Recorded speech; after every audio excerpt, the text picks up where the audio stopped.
Hi, everyone. Welcome to the American Center online programming. And here is Artem Kotov, your host for today. And I will be telling you guys about Easter celebration in the United States, more about the traditions, and more about the customs of the United States and American people. So, as you guys know, that now this is the time when we are not able to visit the places that we wanted to visit, or we are not able to do that right now. So, because of the self isolation, but we are doing for you this Easter at home edition by the American Center. Uh, Next slide, please.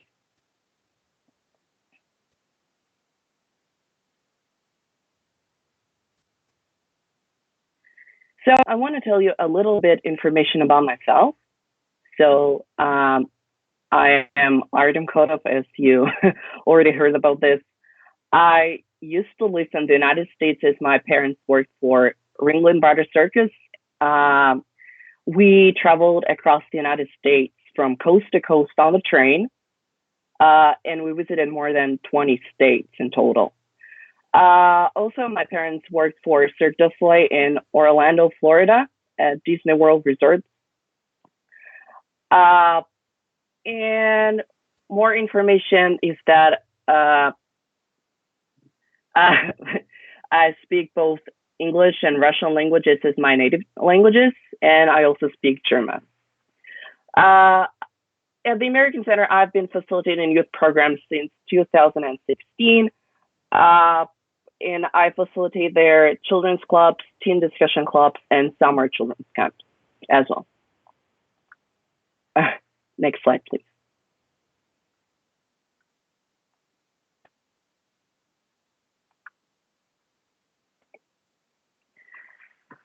So, and here is the information about Easter, Easter traditions, and Easter celebration, what it really is. Americans and most Westerners celebrated Easter actually yesterday on Sunday, April 12th. Uh, so, probably the meaning of many different customs observed during Easter Sunday have been varied with time. Origins lie in pre-Christian religions or Christianity, all in some way or another are a salute to spring. Or so we are marking rebirth. So the word Easter is named after Easter, the Anglo-Saxon goddess of spring. This festival was held in her honor every year at the vernal equinox. And people celebrate the holiday according to their beliefs and their religious denomination, sorry. Uh, and Christians commemorate Good Friday as the day that Jesus Christ died, and Easter Sunday as the day that he was resurrected. And Protestant settlers brought the custom of a sunrise service, a religious gathering at dawn to the United States. So, and as you can see on the slide again, this year, Easter Day was yesterday on April 12th. Okay, so, and we are moving on to the next slide. So, and here raises the question, what do Americans do on Easter and how do they spend this day? As we can see on the next slide, there is the phrase go to church. Yeah, Americans, a lot of Americans who are religious, they go to the Easter service at the church. Unfortunately, this year, people were not allowed or were not able to visit actually or attend the services at the church because of the stay home orders in many countries, including the United States. And so, Christians, as I already told you, they commemorate Good Friday and Easter Sunday. Next slide, please. So, and what the traditions are. Here, the first tradition is, of course, axe coloring. We do decorate the axe using the different artificial or natural paints. And what we do, we put their eggs and stuff and we decorate them. But here raises the question, what is the tradition of decorating eggs and why it is even there? So this tradition comes from very ancient times, from the ancient pagans. They decorated the eggs, actually color them even ostrich eggs, and put there into the different colors. And why the eggs are one of the symbols of Easter, because eggs represent rebirth and life. So it's also associating with spring and new growth. And of course, to celebrate the new season, there's just uncommon right now, ongoing. So we color the eggs and give them to our friends or family as gifts. Why we dye or color and decorate the eggs is not certain. In ancient Egypt, Greece, Rome, and Persia, eggs were dyed for spring festivals. And in medieval Europe, beautifully decorated eggs were given as gifts. In Russia in the 19th century, people started the tradition of giving out the Fabergé eggs as the emperor ordered it to his wife as the Easter celebration. It is one of the expensive gifts for Easter.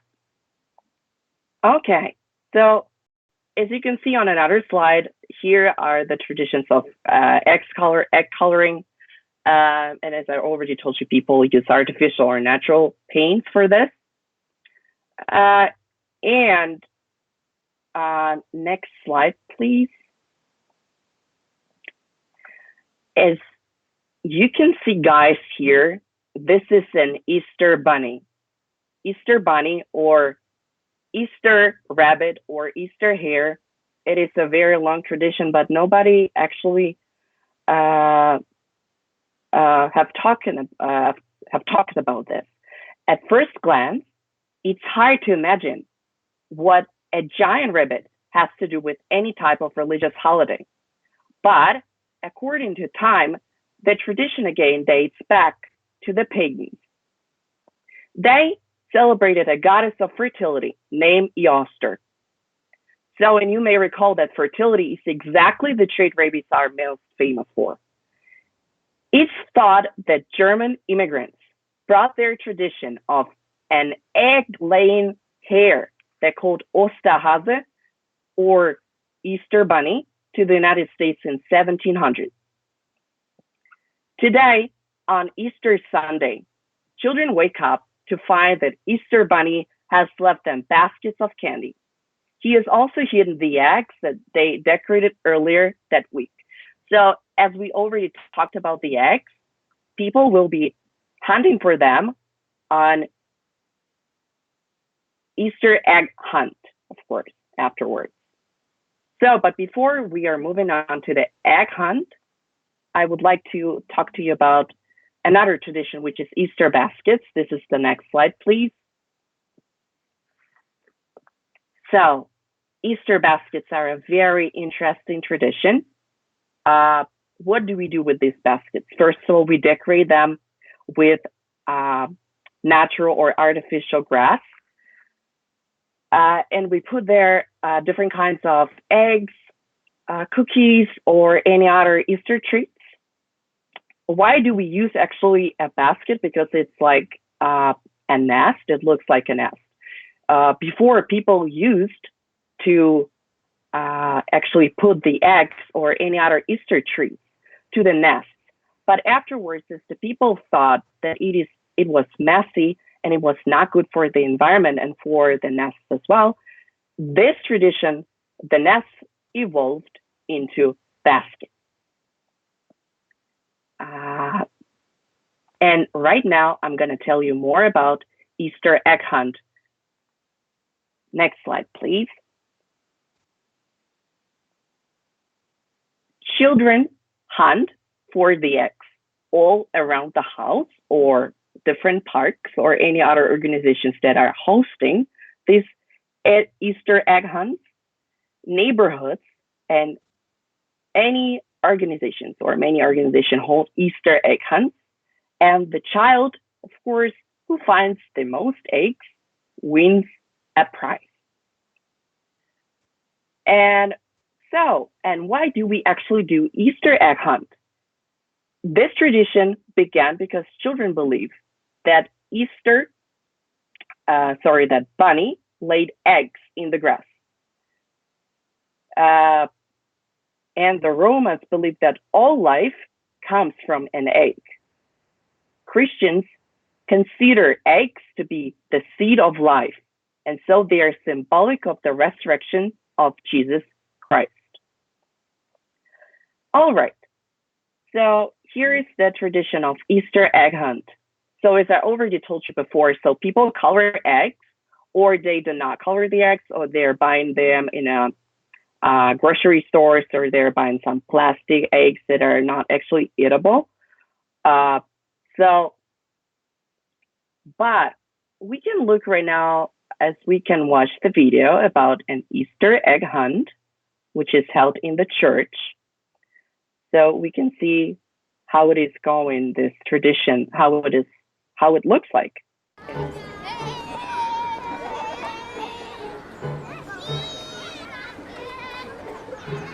All right. So according to the rules, this is the last year that you can participate in the church egg hunt. So make it count. All right, everybody, gather around, listen up. We're about to turn you loose, but I thought I'd let you know before we do that the prize egg has $20 in it.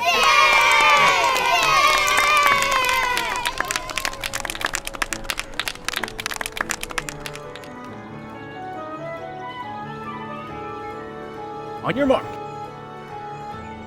Get set. Go!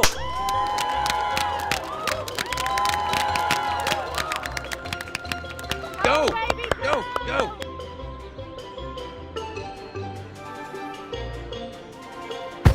Ooh.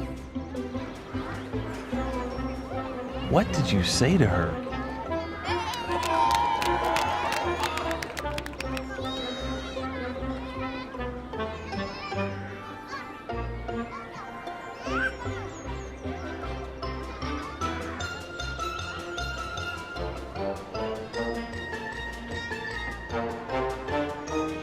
All right, there's still a lot of eggs out there. You got this.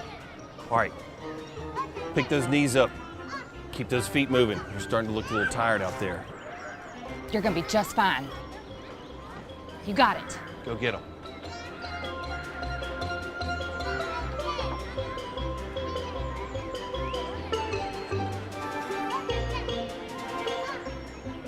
No, ma'am. We do not climb in our Sunday clothes.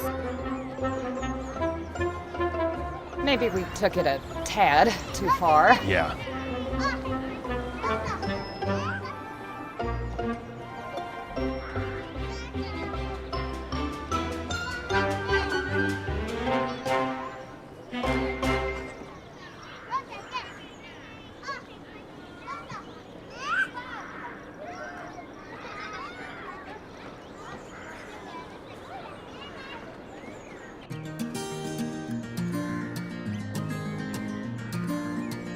Sorry, Mom. Looks like dinner's on you again tonight.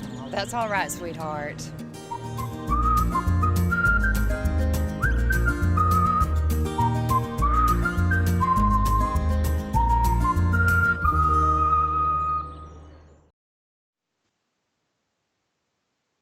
All right.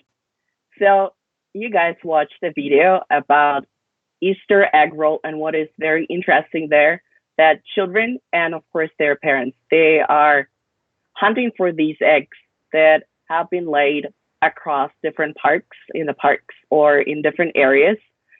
And as I already told you before, people are, or maybe a person who hunted for the most eggs receives a prize. As you saw, there was a gold egg. So there was a $20 bill inside. It is very interesting. Easter actually reminds us that we have to be kind to one another. We should be polite to one another. And it doesn't matter whether you win or not, because it is a competition that can happen at any time. All right.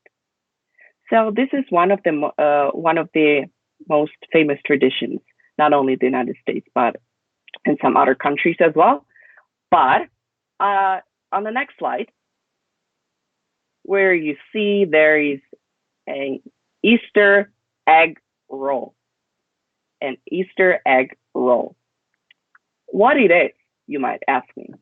But unfortunately, you're not able to ask me like in person right now this question, but I'm going to answer it here directly to you on YouTube. So the tradition started in many countries, including England, Germany, and some other countries.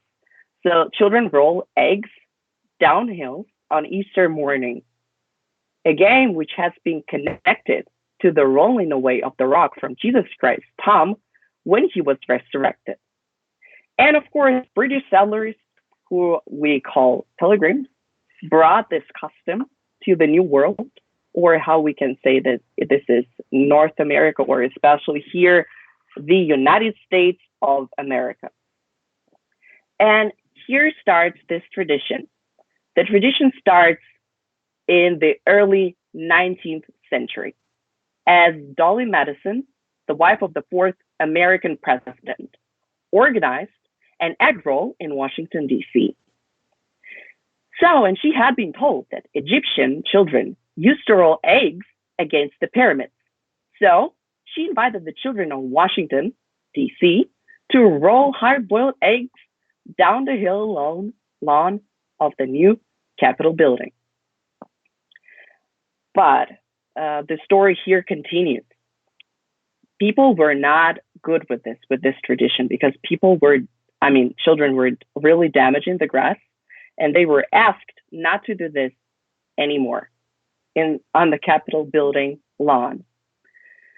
So the custom continued, except for the years during the Civil War, and actually not only Civil War, but in 1880, the First Lady invited children to the White House for the egg roll, because officials, as I already told you, had complained that they were ruining the Capitol lawn.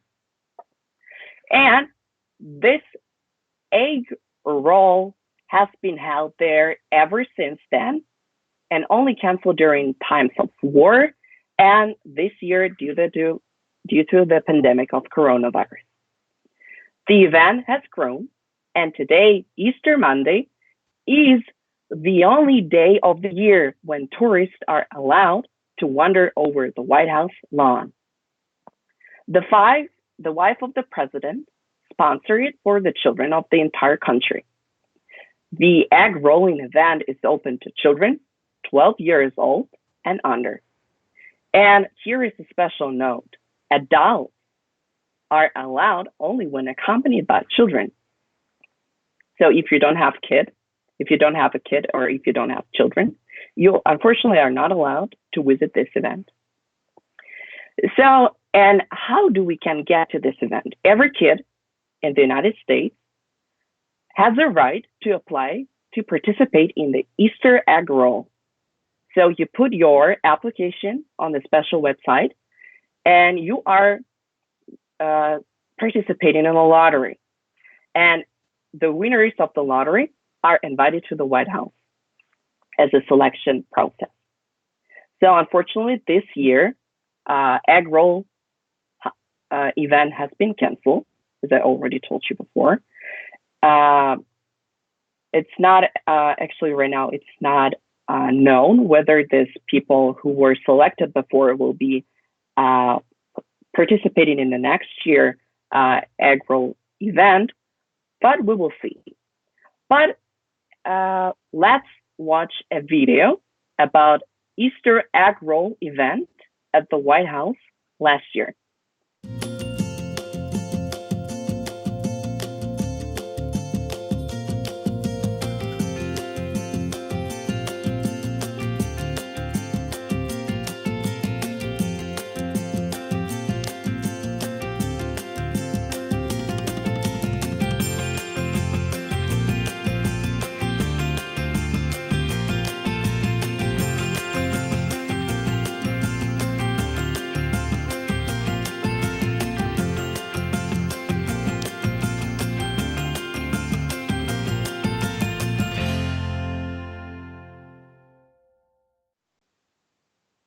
All right.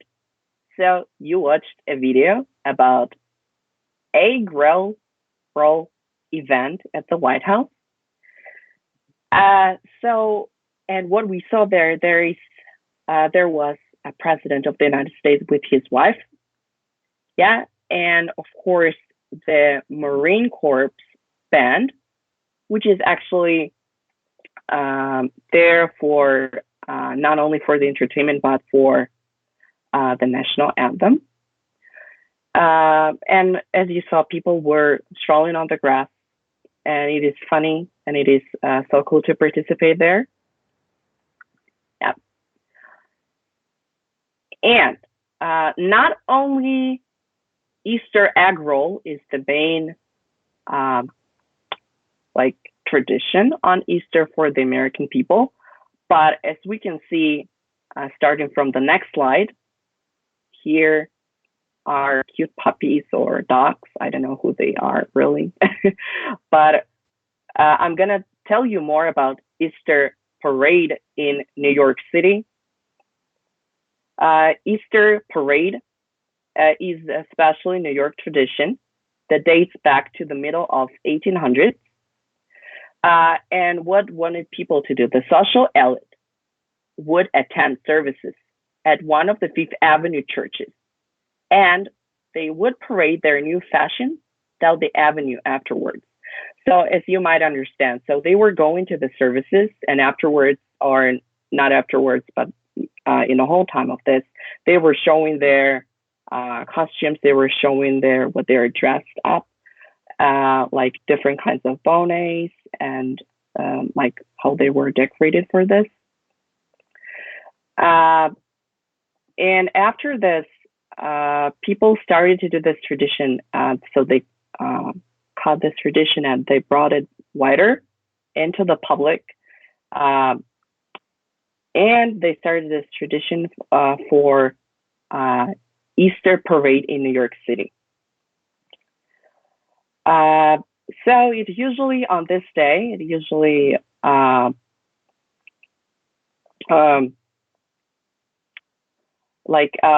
the weather during this time is of course good. But one of the things that were really interesting to know that New York weather is changing, but mostly reliable. And there was a record in April. There was snowfall 10 inches and 60-mile gale usher in New York's Easter. That was a headline in New York Times on April 4th, 1915. So as you might understand, so people wear the cloths and other costumes and everything because that are more spring or summerish. And they usually wear some bonnets and stuff. But in 1915, they were literally had to dress up in their winter coats for this. So if the weather forecast is good, the weather will be around 60 degrees Fahrenheit. All right. I'm suggesting right now, and we'll be watching, of course, the video about Easter parade in New York City. So you'll get acquainted with what it is, how it looks like. So please have a look. Let's just come over here.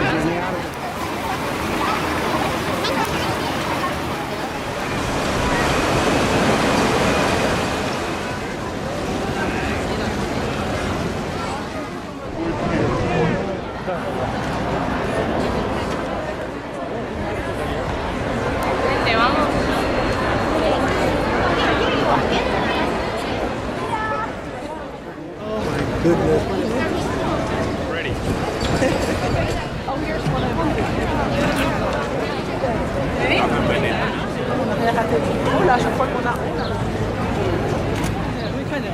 Beautiful, thank you. I'm smiling. carrots around the Carrots side. like a fence, and then he's up top with another carrot. So it's like a boulder, I guess. Yeah, and then I put an Easter basket on top of the bowl.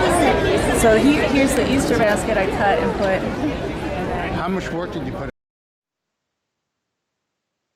All right, so you watched a video about Easter parade in New York City. Isn't it gorgeous? Of course it is.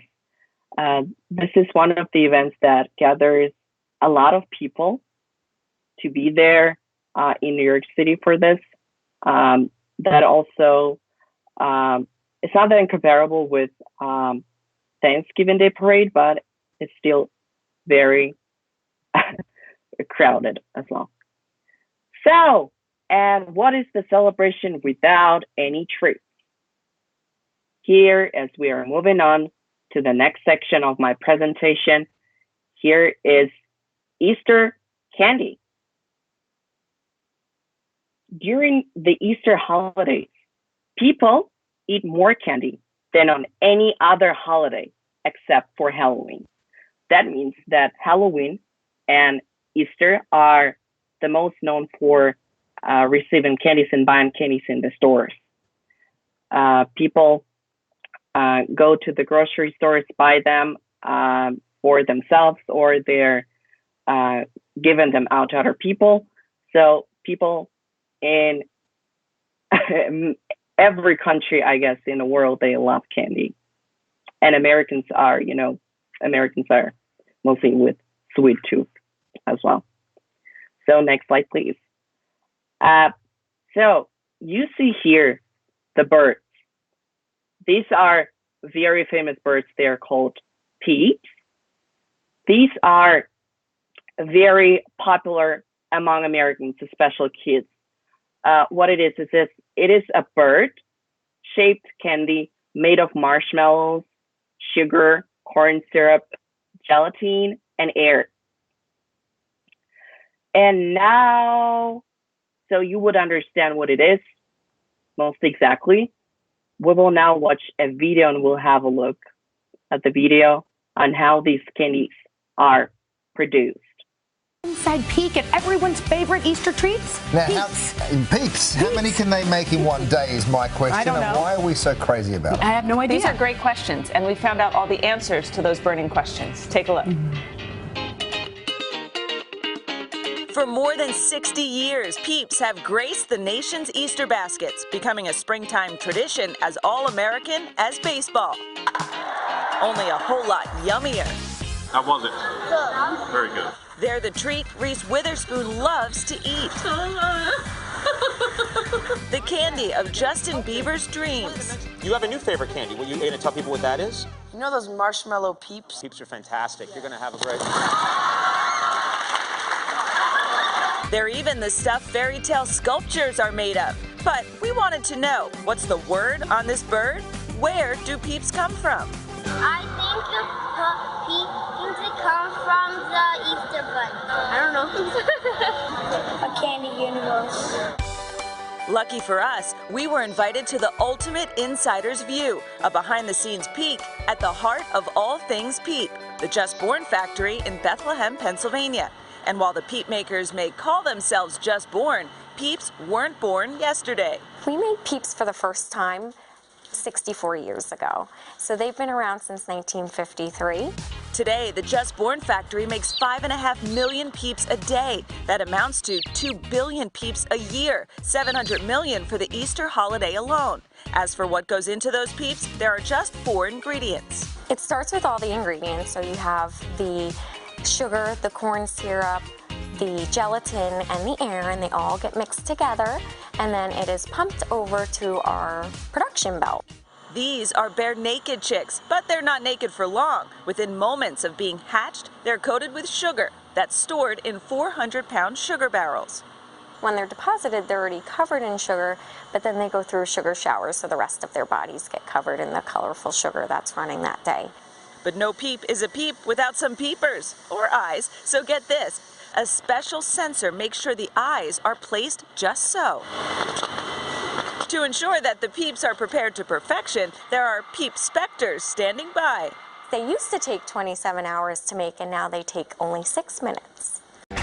Peeps that aren't deemed ready for the big league are pulled from the line, and those that do make the final cut, they're loaded into boxes, then packaged in cellophane before being loaded onto waiting trucks that will take them to stores dotting the nation.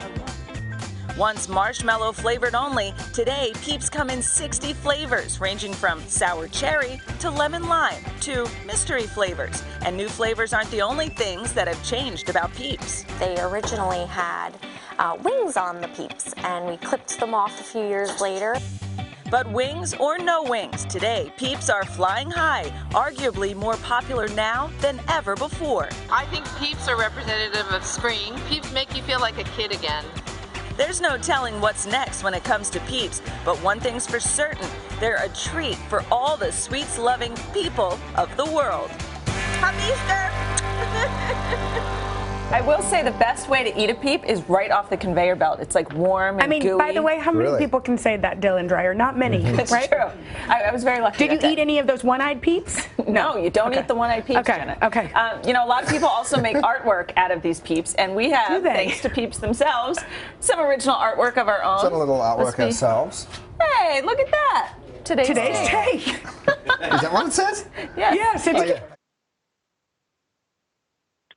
All right, so we saw and we watched a video about how these wonderful Peeps are produced.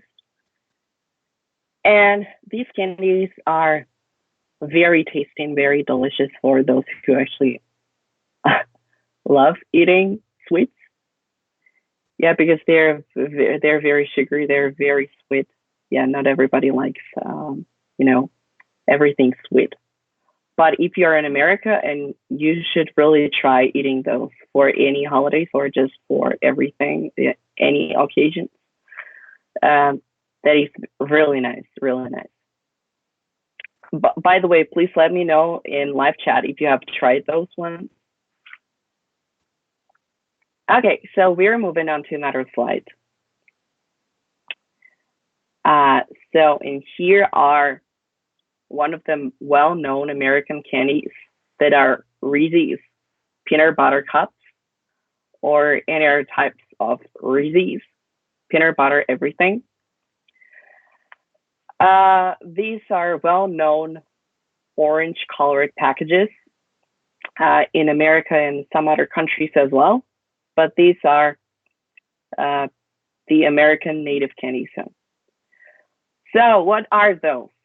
Reese's chocolate peanut butter flavored candies are candies, of course, made of chocolate and peanut butter.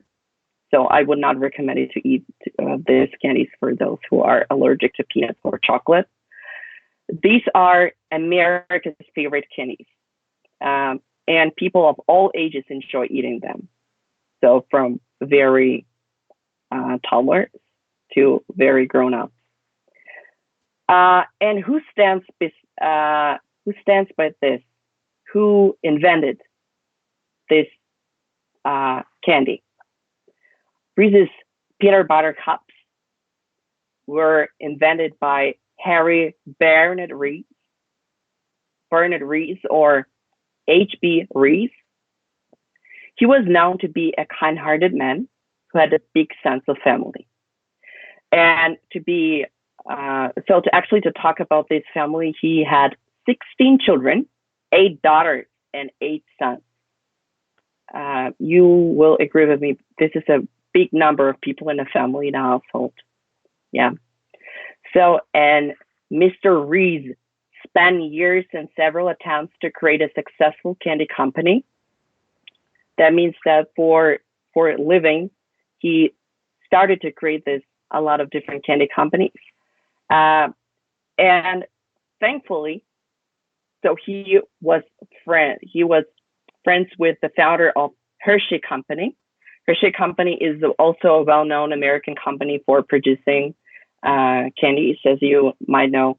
The famous Hershey chocolate bar, Hershey's Kisses. These are also very famous in the United States. And so the founder of Hershey Company, was not only his friend but also his farmer boss. And yeah, in 1956, Reese passed away, and his candy empire was taken over by his son, who eventually merged their father's company with the Hershey Company. So before, they were two separate companies, but right now they are all under the Hershey Company. So a little bit history about those Reese's peanut butter cups. They were invented in the year of 1928 and released in November that year. So how H.B. Reese started this, he tried to come up with the idea for Reese's cups in 1917, but unfortunately he failed before because he was challenged with, because, you know, chocolate and peanut butter are not very that cheap to produce. And he started to do lots of different things, how to best sell them at, of course, normal price for the American people, and with, of course, good ingredients. And as well, that's how he succeeded with this idea.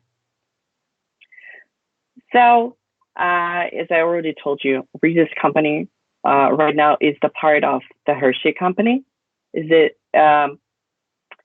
And the really interesting fact about the Hershey Company that they have a park that is also called after Hershey.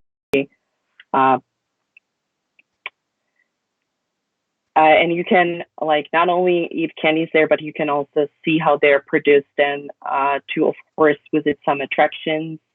Yeah, this is very nice. But I would not recommend it to do this right now. So please stay home, stay safe. It's not it's not safe to go to America, and the borders are closed right now. But after the pandemic is over, you're highly welcome to visit this park, and I will highly recommend to be there. I've been there with my family because we worked near this park, and it was really amazing to see all the favorite candies there, all the favorite foods and stuff there. Also, Hershey's Kisses actually shaped costumes, like people who are dressed in this costume, so they're greeting people, talking to them it's like Disney, but it's not Disney. It is more connected with candies and sweets, and this is really funny, and really cool. All right, so please let me know in the comments, in the comment section, if you have tried Reese's peanut butter cups and if you like them or not, and why you like them or why you don't like them.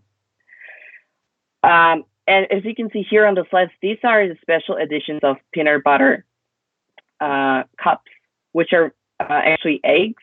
As you see there, they're eggs in different sizes. Like the biggest ones they look really like Reese's peanut butter cups, but they're in the shape of egg. Another one is little eggs, and other ones are a little bigger. As you can see, there is a wafer inside. And one of the another type is Reese's Pieces. So these are little pieces like chocolate pieces, colored into brown, yellow, and orange. And they look like M&Ms, but they're much smaller than M&Ms. Of course, people do eat M&Ms for Easter, but I would love and would like to talk to you about the American candies. All right, so next slide, please. And we are moving on to jelly beans. Jelly beans, as you might see, they're colorful, they are great, they're tasty, they're delicious, they're sweet, and everything. We can tell anything about them. I know that you guys have probably heard of these jelly beans. Maybe you have tried them. but maybe you didn't know the history about these jelly beans. These jelly beans were first mentioned during 1861 when Boston confectioner William Shrift urged people to send his jelly beans to the soldiers during the American Civil War. So these jelly beans, I don't know whether it's true or not, but people say that they give energy, they give power. If you are tired or if you don't have much sugar in your blood, you can just eat jelly beans and it will help your health, like dropping this, sugar levels and sometimes headaches or I don't know, some if you're unable to do something, like people would suggest you to eat jelly beans or some sort of chocolates or whatever it is, like sweet ones. But it was not actually like this broad as we are doing this right now, that we are consuming those jelly beans, because before 1905, these jelly beans were sold only in the pharmacies or drugstores, as well as like Coca-Cola, Pepsi, or any other else things. But starting from 1905, these jelly beans were mentioned in Chicago Daily News. And as well as the advertisement publicized bulk jelly beans sold by volume for 9 cents per pound. So could you imagine this? Yeah, 9 cents per pound. Back then, it was a huge amount of money. Yep. All right. So, and most historians contend that jelly beans were first associated with celebration of Easter in the United States sometime during the 1930s due to their egg-like shape. So as you see, there is a jelly bean. It looks like egg. A little bit looks like egg. Yep. And that was before, not actually before, but with the invention of plastic Easter eggs, and jelly beans were going inside of this plastic Easter eggs. There is a very interesting fact. You guys might not have heard of it, but you guys know, of course, Kinder Surprise eggs, and these are chocolate eggs where inside is the candy, and it is so people are selling this across the world, including Russia, but in America, people were going against this because you are not allowed to put not eatable parts into food. And as well as I know right now, there is a Kinder Joy, where is the separate part is balls with this filling, and another part is the candy, and it is allowed. And right now, I've heard that Kinder Surprise eggs are also allowed, but limited. So there are some of the restrictions to for producing them. All right, please, guys, let me know about jelly beans, whether you like them or not. And I've heard that there is also different some parts of editions of jelly beans, like Harry Potter or Christmas, or like candy corns and stuff. I know that Harry Potter jelly beans are actually disgusting in taste, but let me know whether you like jelly beans like original ones, or do you like many other editions. All right. So, and we right now gonna talk about Easter food, which is on the next slide. Easter food, it is one of the parts of the celebration because people love to eat anywhere. Believe me, every person loves to eat. And Americans are not an exception. But here it is, the tradition is here that, of course, you are not eating the same food every day as for Easter.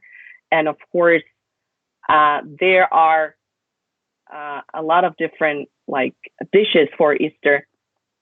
But one of them is, of course, lamb. As you can see here is on the picture. This slide is lamb. Yep. Ribs of the lamb. Yeah, some sort of with different fillings. Yeah, but I would love to talk to you about then the dish, which is on another slide, and what it is. As you might see, there is a piece of meat.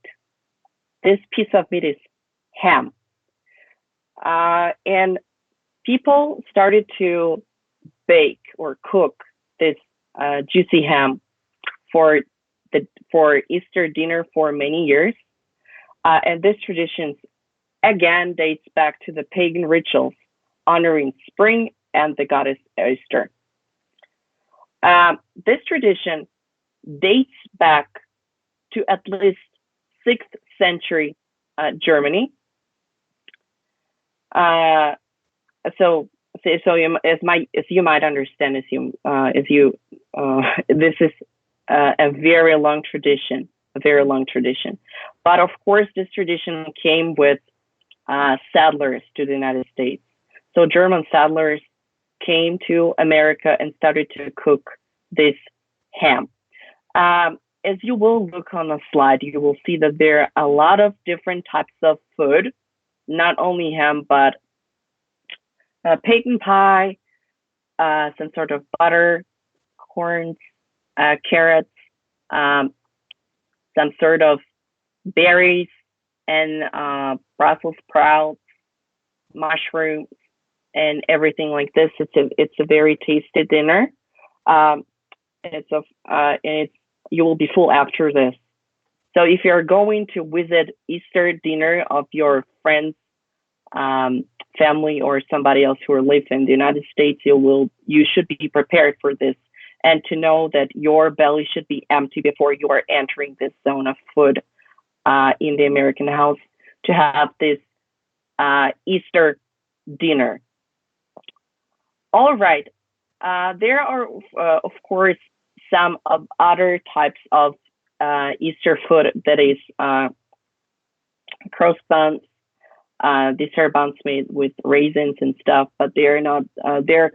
So people, of course, eat them in the United States, but they're not that common. So you can buy these buns on a regular basis in the grocery stores. They are more popular in the United Kingdom. So, and of course, some of the other parts, of course, people eat like rabbits and stuff, but most common food here is ham. All right, guys. So I told you everything that is here for Easter traditions in the United States. Of course, there may be more. It depends from state to state. And so to wrap up the information, I would love to hear from you some information about Easter. How do you celebrate Easter in your household? Whether you celebrate it in the Western traditions or whether you celebrate it in the Orthodox.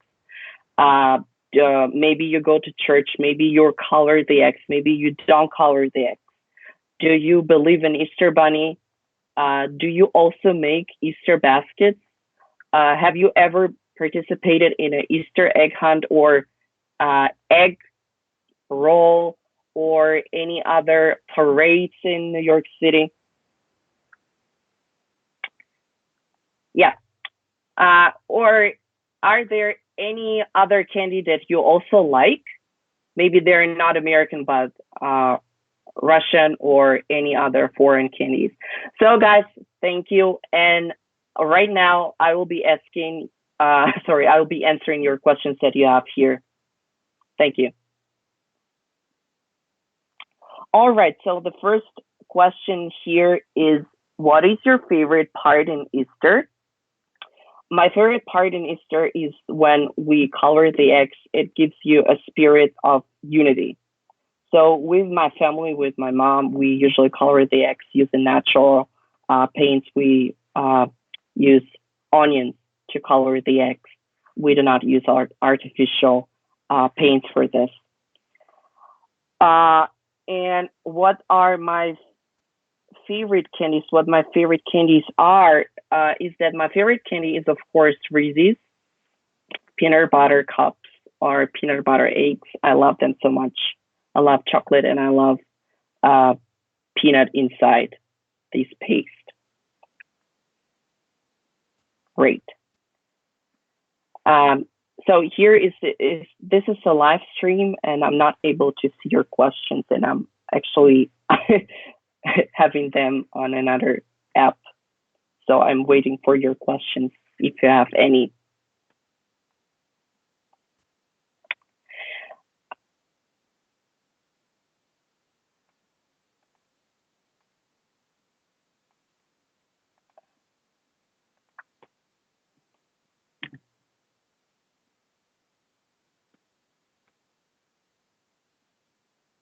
So that's just a comment. Games with eggs were popular in Russia as well before 1917, and they were also the same. Oh, that's really interesting. I didn't know about that really. I know that there are some sort of egg cracking events that when you crack the egg and who cracks the egg wins. Yeah. And another question, how have you celebrated Easter this year? So how I've celebrated Easter this year is that I put some sort of decorations in my room here. It's not seen, but it really is here. And my family, we are not that religious, so we usually only decorate the eggs and eat them afterwards, sometimes cook some sort of Easter bakery. What Easter games have you played? This is a funny one because, you know, as long as I remember, I do not recall if I've played any. So, yeah. If egg coloring and egg hunt count, these are the only games I've played. Thank you. So guys, if you have any more questions, not only about Easter or any other more questions, I'll be more than happy to answer them.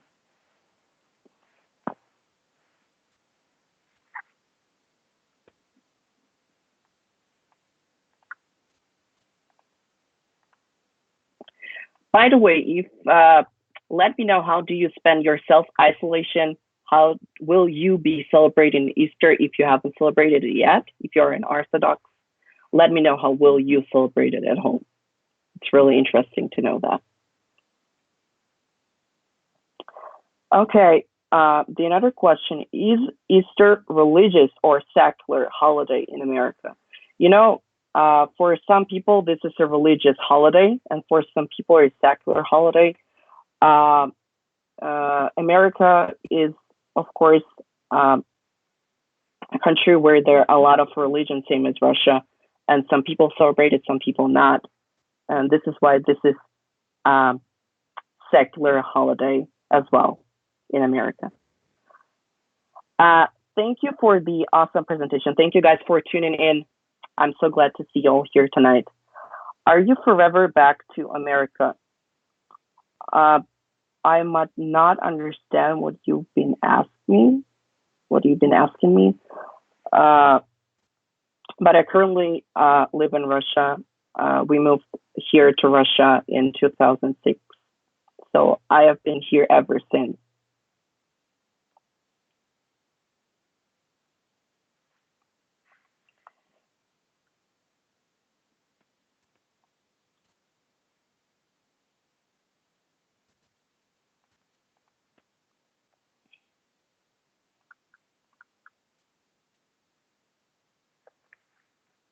Thank you for a very informative presentation. Thank you. Thank you. I hope you enjoyed it.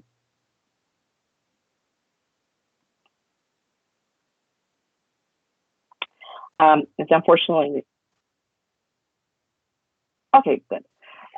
So guys, as time is going to the end, I would love to thank you all guys for tuning in today to our YouTube channel. And I would highly recommend to subscribe to our YouTube and any other social media on Facebook, Instagram, or Kentucky. And I'll be happy to see you after the stay home order is going to be ended. Yeah. And I will see you at the American Center or any other types of online programming at the American Center. Thank you, guys. Stay safe, stay home, and stay healthy. Bye.